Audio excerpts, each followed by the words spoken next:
Fellow Kenyans, on the 9th of August of 2022, Kenyans participated in an election that ushered in new leaders at all levels of our governance realm. Following a dispute in the presidential election,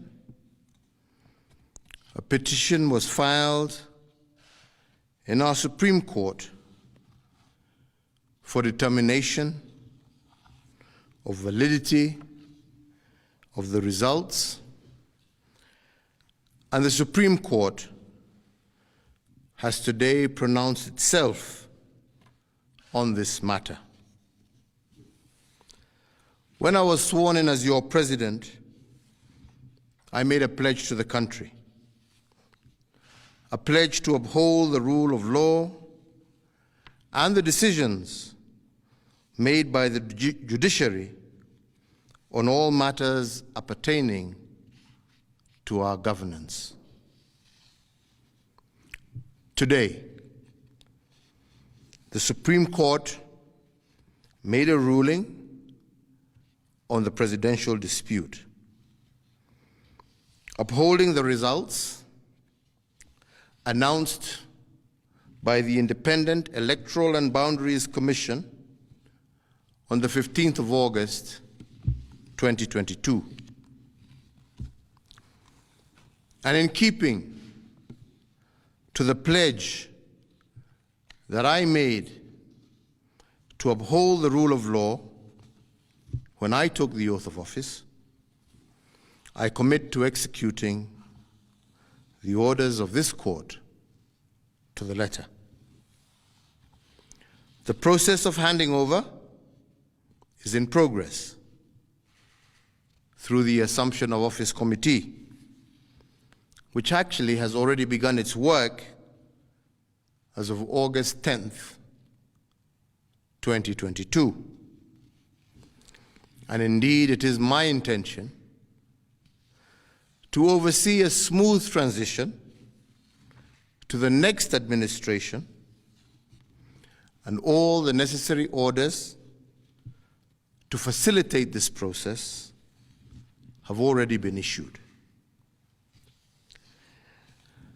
And because democracy is a work in progress, I urge the country to respect the institutions that midwife our new leaders. And in doing so, I also urge citizens to constantly put them under scrutiny, for this is the civic duty of every single Kenyan.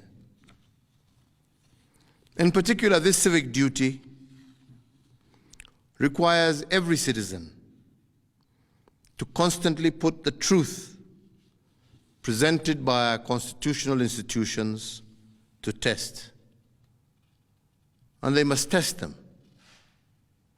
for coherence, but also for correspondence.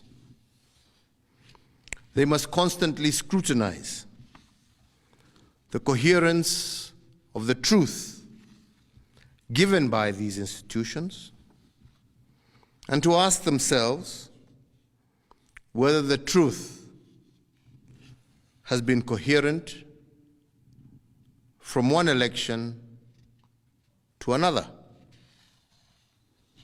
Has there been a consistent pattern that is acceptable to our democratic ethos? We must ask ourselves, is it about numbers, or is it about process? Which of these two is it? And can our institutions rule one way in one election and another way in another election without scrutiny? I do invite you, Kenyans, to keep vigil, and indeed to hold all institutions to account. The second thing we must place under scrutiny is whether the truth given by institutions has correspondence. That is, do the truths given by our institutions correspond with what is observable by the citizen? True beliefs and true judgments must correspond to the actual state of affairs. But do our constitutional institutions meet this threshold? While we must appreciate these institutions, we must also hold them to account at every juncture. And their truth has to be consistent and coherent. This is the only way we will build our democracy. I want to take this opportunity to thank every single Kenyan for holding a peaceful election. And for this, I want to thank God, and I want to thank our political parties, but I also want to thank every single individual Kenyan for bringing us thus far. I want to wish well all who have won as they guide our country into the future. And I thank you all for the opportunity to serve, and I say, may God bless you all, and may God bless this great Republic of Kenya. Asante.